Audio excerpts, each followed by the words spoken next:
Assalamualaikum warahmatullahi wabarakatuh.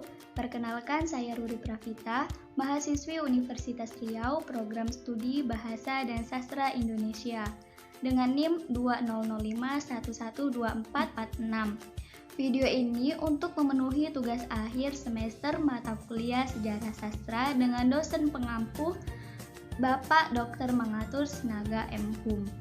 Pada video kali ini saya akan membahas sastra rakyat yang ada di desa saya, yaitu Kabupaten Rokan Hulu, Provinsi Riau. Salah satu sastra rakyat yang akan saya bahas yaitu asal-usul Desa Ulak Patian dan Toi Burong Kuayang. Ulak Patian dan Toi Burong Kuayang. Kisah ini menceritakan tentang asal-usul sebuah desa terpencil yang penduduknya mempunyai budaya kesenian tradisional, tepatnya di Kecamatan Kepenuhan Kabupaten Rokan Hulu, Provinsi Riau. Desa tersebut dilintasi Sungai Rokan yang membelok tajam ke hulu. Oleh orang Bonai, belokan sungai itu disebut Ulak, yang di dalamnya terdapat banyak ikan patin, sehingga di sekitar tepiannya banyak pula hingga burung kuayang untuk memangsa ikan tersebut. Sesuai dengan fenomena alam tersebut, maka oleh seorang tokoh Bonai dan penduduk setempat, daerah itu disebut dengan nama Desa Ulak Patian, yaitu ulak atau pusaran sungai yang banyak ikan patinnya. Sedangkan burung kuayang yang ada di sekitar ulak namanya diabadikan sebagai sebutan tari tradisional, yaitu tarian suku Bonai untuk ritual pengobatan. Desa Ulak Patian terkenal dengan pembuatan salai ikan dan terkenal juga dengan kesenian tradisionalnya, diantaranya tari Deo Burong Kuayang. Karena di sekitar desa itu banyak terdapat burung kuayang, burung itu selalu menari-nari ketika akan menjambangi betinanya. Dan burung itu dipercaya oleh penduduk setempat sebagai burung keramat atau burung yang dapat memberi tanda-tanda adanya kematian ketika melintas di perumahan penduduk di waktu senja. Berawal dari kebiasaan suku Bonai, yaitu sekelompok orang Sakai Batin yang berjumlah 8 orang yang telah beragama Islam. Mereka suka mencari ikan dari hilir Sungai Rokan sampai ke hulu. Ketika mereka mencari ikan, selalu terlintas sekelompok burung-burung kuayang yang sedang terbang di atasnya. Burung itu menuju ke hulu sungai untuk mencari makanan. Orang Bonai selalu mempercayai dengan adanya tanda-tanda gejala alam sekitarnya, termasuk percaya pada tanda-tanda arah terbang burung kuayang yang melintasinya. Mereka berpikir bahwa arah terbangnya burung yang melintas di sungai menunjukkan isyarat adanya tempat kumpulan ikan yang dituju. Mereka pun berdayung laju bak balapan pacu jalur. Sekelompok burung itu semakin mendekat dan melintasi di atas mereka. Pada suatu ketika, sekelompok orang Bonai itu mencari ikan kembali, menyusuri sungai dengan jarak tempuh yang lebih jauh. Saat sampai ke hulu, terlihat dari kejauhan sekelompok burung kuayang hinggap di sebatang pohon besar yang di bawahnya terdapat pusaran air. Tempat tersebut merupakan belokan tajam arus sungai. Mereka pun segera mengayuh sampannya dengan gesit menuju arah bertenggernya kawanan unggas tersebut. Semakin dekat arah yang dituju, semakin deras arus sungai dan semakin cepat pula sampan melaju sampai ke tengah pusaran air, sehingga sampan pun tidak dapat dikendalikan lagi dan hanya dapat berputar-putar dikarenakan belokan air yang terlalu patah. Karena tidak sanggup lagi memudikan sampan, maka berhentilah di sungai yang airnya berputar tersebut.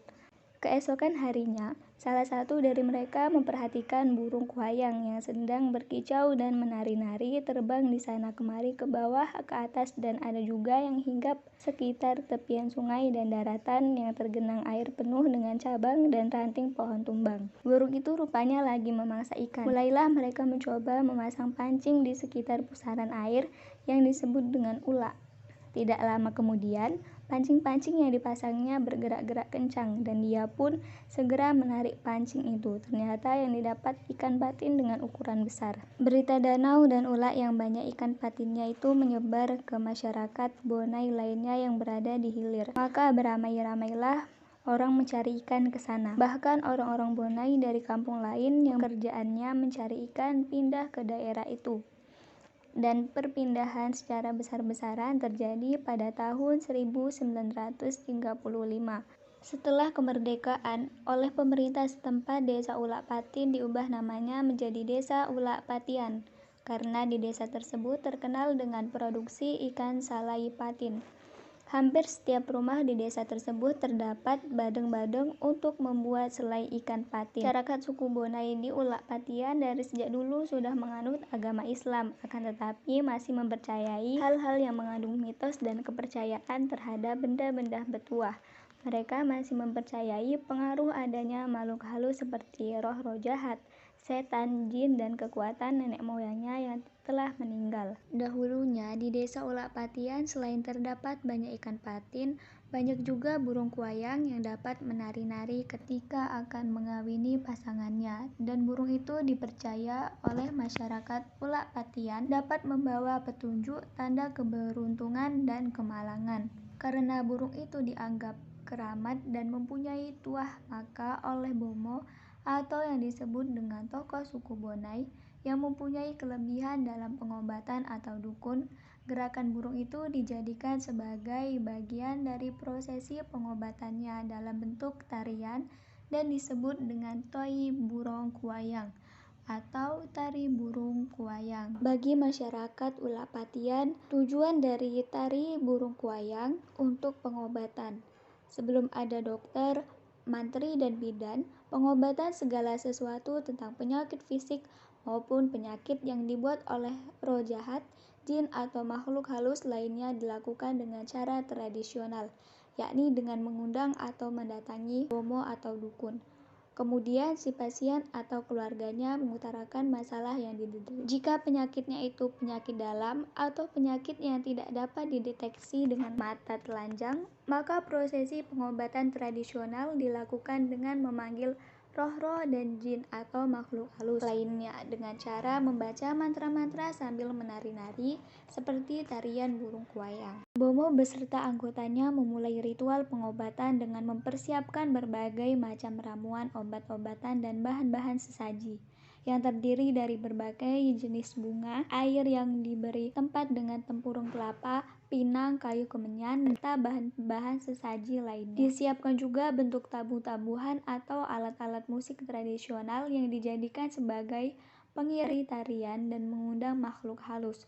Mereka memakai pakaian yang terbuat dari kulit kayu dan ikat kepala dari bahan tumbuh-tumbuhan. Dengan berpakaian seperti itu bertujuan agar raga, roh, dan jiwa mereka menyatu dengan alam dan aura kekuatan lain yang merasukinya. Prosesi ritual ini diawali oleh Bomo sebagai dondayangnya. Ia menundukkan kepalanya sambil memejamkan mata dan mengadahkan tangannya di depan dada seraya membaca doa di dalam hati. Kemudian diikuti oleh salah satu anggotanya sebagai pemantan yang berada di sebelah kiri dan beberapa anggota lainnya yang berjumlah 13 orang berperan sebagai pemantan bebeh berada sebelah kanan Bomo dengan posisi bentuk melingkar. Ruang posisi tengahnya dibaringkan si sakit atau pasiennya yang didampingi oleh Dubalang. Dondayang membaca mantra sambil menggerak-gerakkan tangannya memanggil deo atau makhluk halus yang dimasukkan ke dalam tubuh pemantan untuk mengobati si sakit.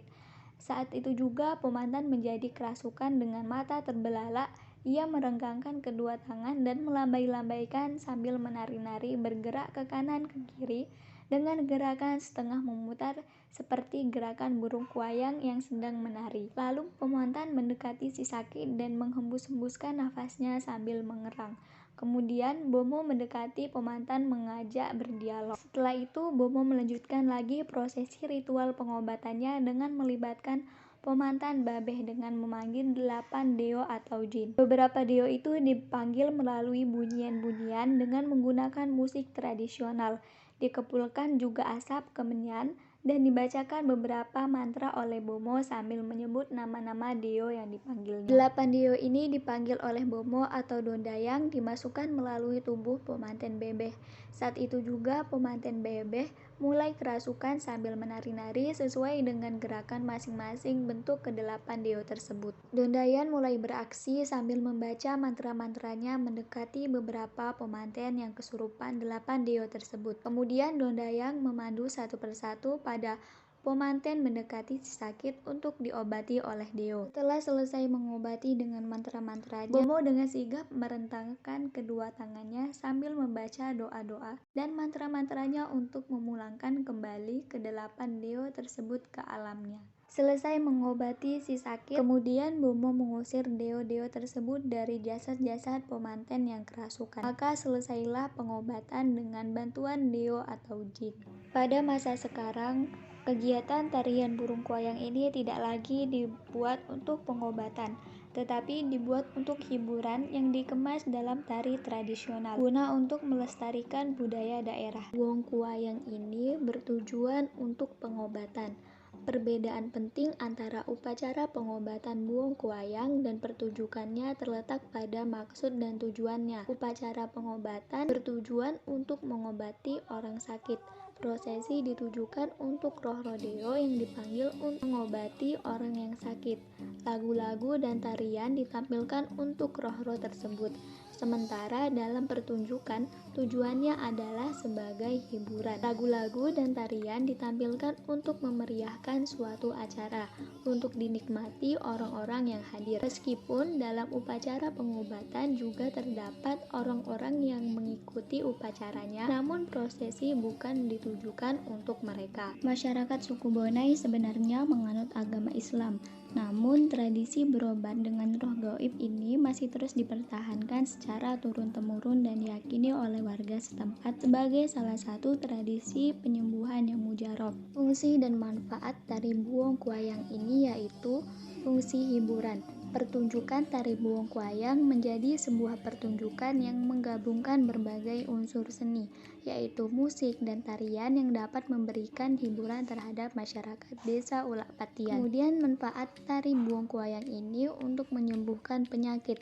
Dengan cara ini, suku Bonai menganggap mampu memberi kesembuhan terhadap penyakit yang dialami. Tari buong kuayang masyarakat suku Bonai desa Ulak Patian mengandung nilai estetika dan religius. Nilai estetika yang terkandung dalam tari ini ditampilkan dalam bentuk karya seni baik itu berupa suara, musik, maupun tarian. Kemudian nilai religius. Dalam upacara ritual dibacakan doa-doa. Kegiatan ritual ini bertujuan untuk meminta keselamatan kepada roh-roh. Namun kesenian tradisional tari buong kuayang suku Bonai di Ulak Patian sudah mengalami perubahan dari segi fungsi, makna, dan bentuk penyajiannya. Sudah mengandung nilai agama dengan lantunan ayat suci Al-Quran tanpa menggunakan mantra-mantra dalam awal pembuka kesenian tersebut. Ini membuktikan bahwa kesenian tradisional masyarakat suku Bonai tetap diterima masyarakat walaupun meninggalkan nilai magicsnya sebagai bentuk ketaatan kepada Allah Subhanahu wa Ta'ala. Dengan kata lain, tidak merubah esensi nilai estetika dari tradisi buong kuayang tersebut.